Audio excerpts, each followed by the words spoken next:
Greetings, guys. Welcome back to my channel. My name is Monette, and this is my channel, Evolve with Monette.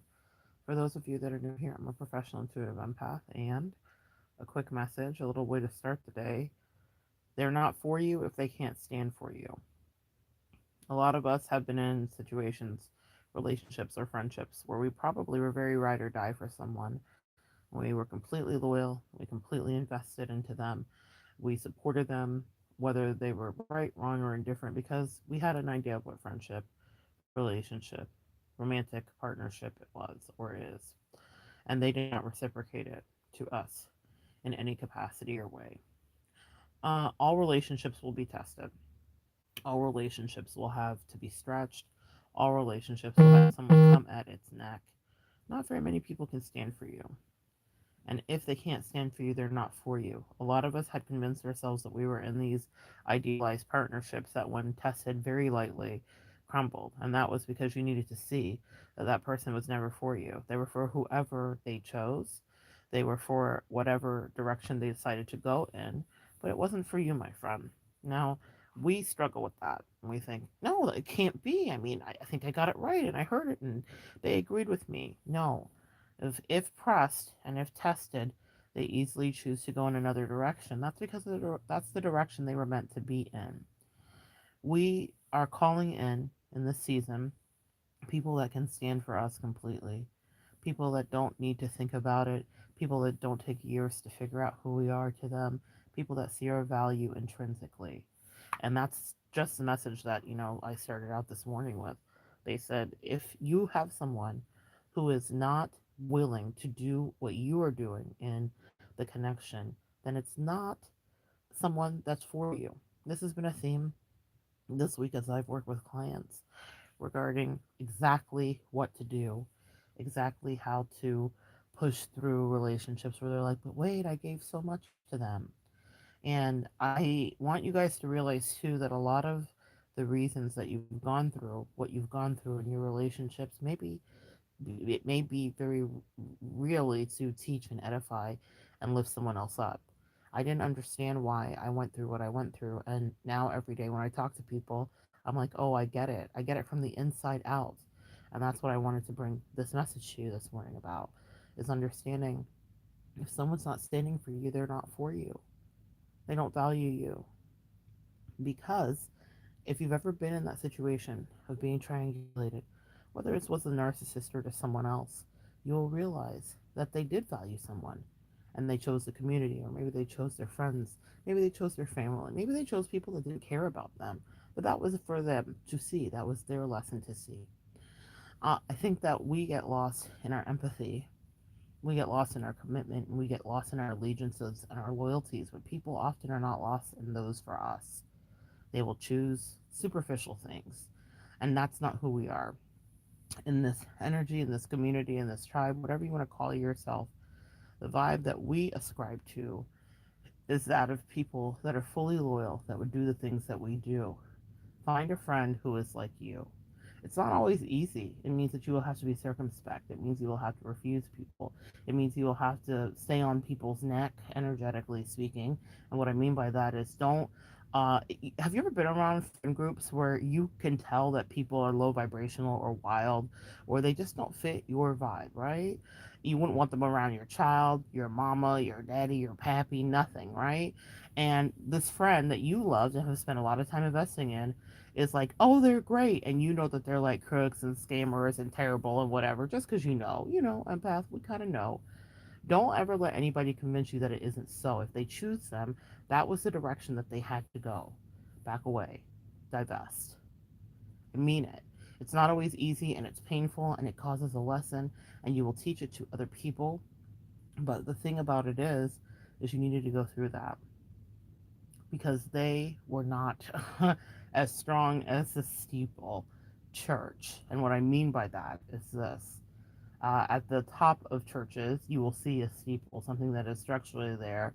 And even after hurricanes in Florida, I've seen steeples still stand, which is wild because they're at the top of the church and subject to the wind and subject to the weather and subject to all of these things, and yet they still stand. through many of the hurricanes that I have personally seen. What I will tell you is that the church, the tribe, the community, the people that you think have your vibe, uh, the people that build up the body of the folks that love you in your life, if they are not strong, then let them fly. Not often will you see a steeple fly.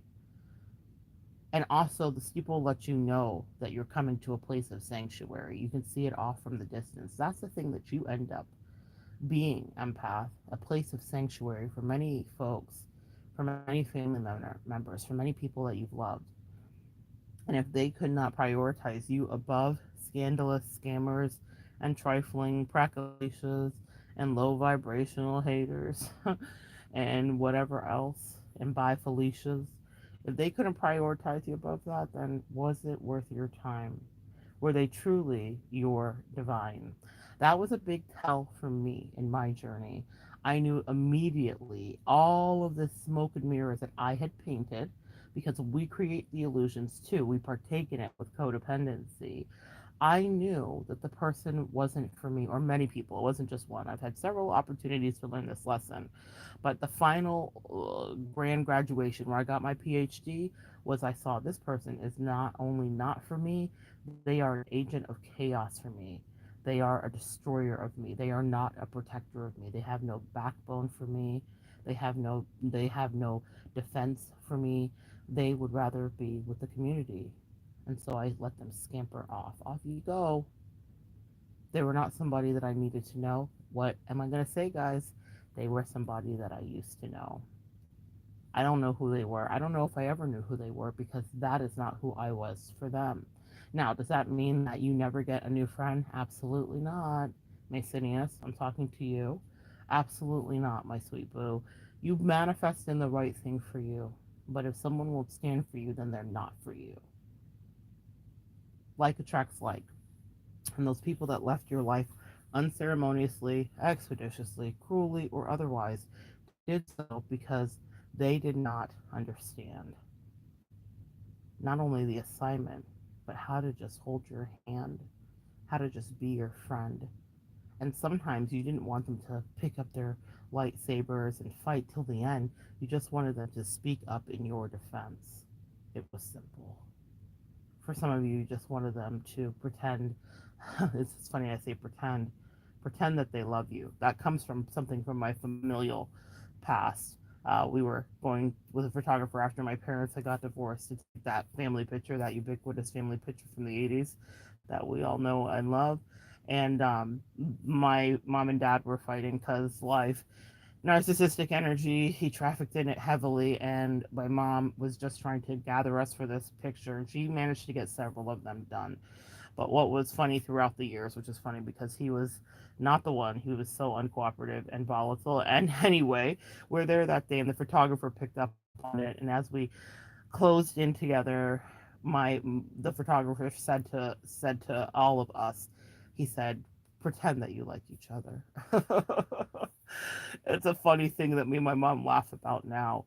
We pretend that we like each other to get that picture done. Um, Before my father bowed out, and we did, and so on film it looks like we liked each other, but we did in fact have to pretend. A lot of people in your life were not your friend. They were in fact pretending, and you know they were pretending because when push came to shove and the real battle came up, and when the family members that had no idea about who you really are started to speak up about what they thought you were, or better yet, or worse yet, the person that you adored or thought was a really good human and you protected and you spoke highly of them started to speak badly of you, to scapegoat you because they could not stand the fire or even go through a fraction of what they put you through. They were weak. And that's why when they decided to be like Gwen Stefani and not speak, your angel said, "It's time for you to flee.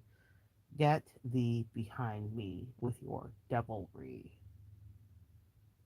Agents of chaos, players in the game. Some people are like drones.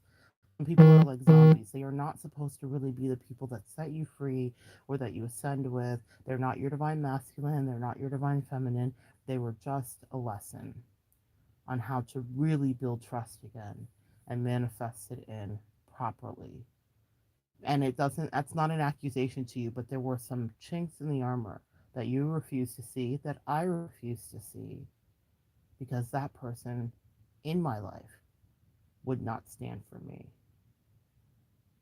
If you have someone like that in your life, then question how many times you had their back. How many years did you listen to their strife, transmute their pain, allow them to feel and taste a glimmer of prosperity? That's the magic that we traffic in with our divine feminine energy, with our empath energy, with our light worker energy, with our earth angel energy. Just being adjacent to us raises vibrations if we're doing our own personal work. It doesn't mean we're always magic. It doesn't mean we don't have our down days. It doesn't mean that sometimes we don't check out, but it does mean that when we're around, good luck is about. And I want you to take a look back at some of those people's lives that maybe left yours or you left theirs wisely and see, are they vibrating at the same frequency when you were present and available as a incredible supply of energy? They're not. And that's okay. That was a lesson for them to learn about the places they wanted to go and play. But if they didn't stand for you, they weren't actually for you. And your angels, believe it or not, took them away. And the reason they took them away wasn't just to cause you pain, wasn't just to cause you hurt, wasn't just to leave you downtrodden in your face in the dirt. It was so that you would finally learn your worth. You deserve more. You deserve better. And you never deserve people that were not go getters. Fill in the blank. For me, that was the thing that stank. My ambitious energy did not match what I was dealing with. And my ambitious energy is channeled differently. This may not be ambitious like an Olympian going for their gold medal. We all have different ideas of what that means, but in the way that I am ambitious, I am ambitious. And I was around people that were just vicious. Forget about anything having to do with ambitious. Yes, they had aspirations to be evil and to rule the world, while their world, their very small, limited world, their very closed box, their low vibrational addictions, their sexual depravity, they did have ambitions to be the king and queens of insanity. I guess I stand corrected. But they were not going in the same direction as me. That will be another reason that you might be called to be divested from some of those energies that you swear to the Lord have your back.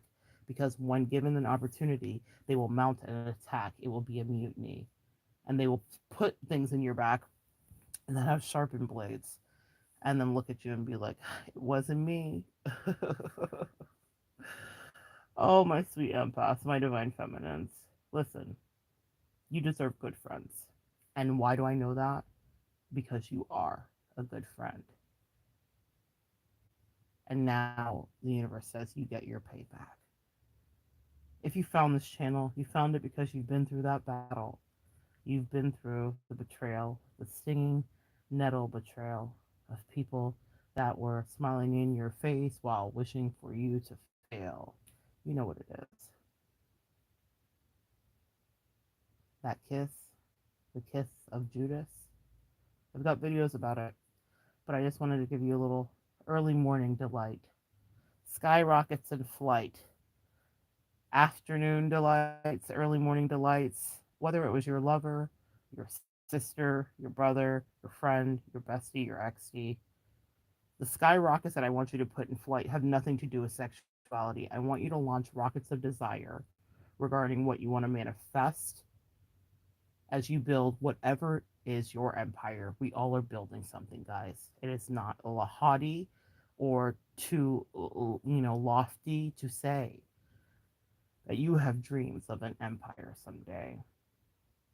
Because even those people that may have betrayed you dreamt of their empire as well, though they were building it in Dante's Inferno, the hottest of hells. Yeah? In any case, guys, reach for the skies and send those desires out to the skies. Abraham Hicks talks about that, launching rockets of desire. It is what we do. We come here wanting so that we can make things become true. And we will have a deficit of a thing so that we will know what it is to want and desire and bring that in. And those relationships that you were not nourished in, your deficit is causing you to bring in, once you heal the codependency and move on healthily, exactly the right thing for you, exactly the right relationship, exactly the right conversation, and exactly the right exchange of energy that does suit you. We create from contrast.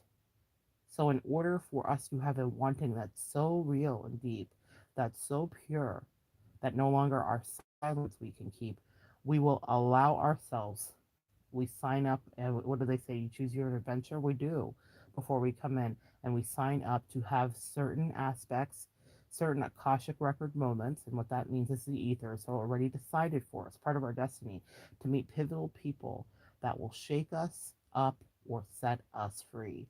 And there is never a guarantee that the way that they do that will be easy. But what the promise is for any divine feminine, for any empath, for any light worker, for any earth angel, you will see the other side and enter the land of milk and honey. We have walked our deserts, my loves. Yeah?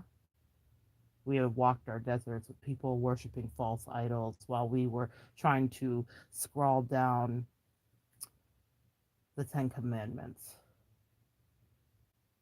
Labrity. Yeah? Is that the word for it? When you're scrawling into the stone? Labrity. You have scrawled things into the stone. You understand the decree. But you are in toxic situations for people that would not fight for you. So you needed to set yourself free. You know, when I get an audible connection here, confirmation, do so boldly. A lot of us have licked our wounds. Whenever you find this, you're meant to find it. That's fine. I have no judgment as to the place you are. When this comes across your mind, when you click this video because your angels led you here, your higher self led you here, whatever you want to say, you are led here on this very day because it's time for new energy that values you to come your way. And I know it's coming your way because you're still here listening to what I have to say. And that means that you value you enough to, in your own way, pray and say, God, guide me to the message I need today. And because you are listening and you are connected, because we are sharing synchronicities, your new manifestation is protected and it's on its way to thee. And so it is. I love you guys. Come back and join me next time, and we will continue to evolve together.